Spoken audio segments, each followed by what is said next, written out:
Bonjour.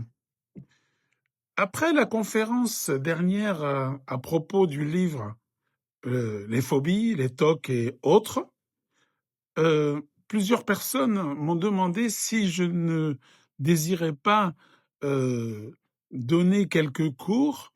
Et donc, je vous propose plutôt des formations courtes de 4 heures que j'appelle formation continue, c'est-à-dire que nous allons étudier un thème très très précis au niveau théorique et au niveau pratique, et surtout avec des échanges, etc., etc. Et aussi valable pour des thérapeutes, pour leur formation personnelle, mais aussi donc pour les jeunes qui sont intéressés par la psychosomatique quantique.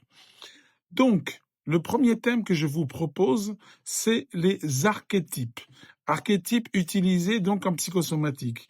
C'est-à-dire que c'est un moyen très très efficace et très simple et très amusant même pour deviner entre guillemets le conflit qu'il y a derrière un symptôme. C'est-à-dire que la personne va parler de sa vie, va raconter ses passions ou comment dire, les choses qu'on rejette, etc. Donc toujours pareil, exagérément, c'est-à-dire c'est une passion exagérée ou quelque chose que je rejette d'une manière exagérée en dehors des normes habituelles. Ben ça veut dire quelque chose pour nous. Et les archétypes et les symboles vont nous aider à faire le diagnostic.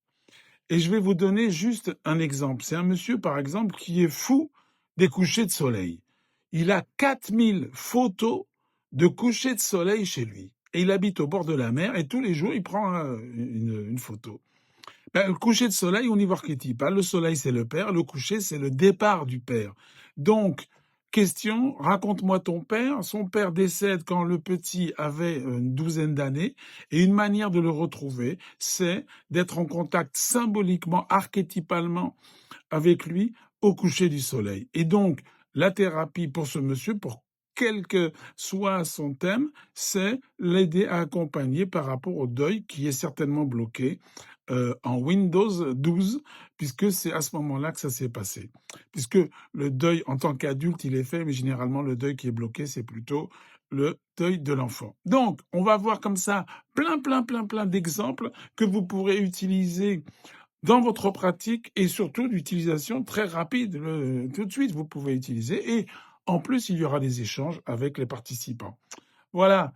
Vous avez tous les renseignements donc avec mon équipe, grâce à l'équipe de Bérangèle, et notamment Sandra, et vous pouvez la contacter. Et je vous remercie et je vous souhaite une bonne journée et à très bientôt.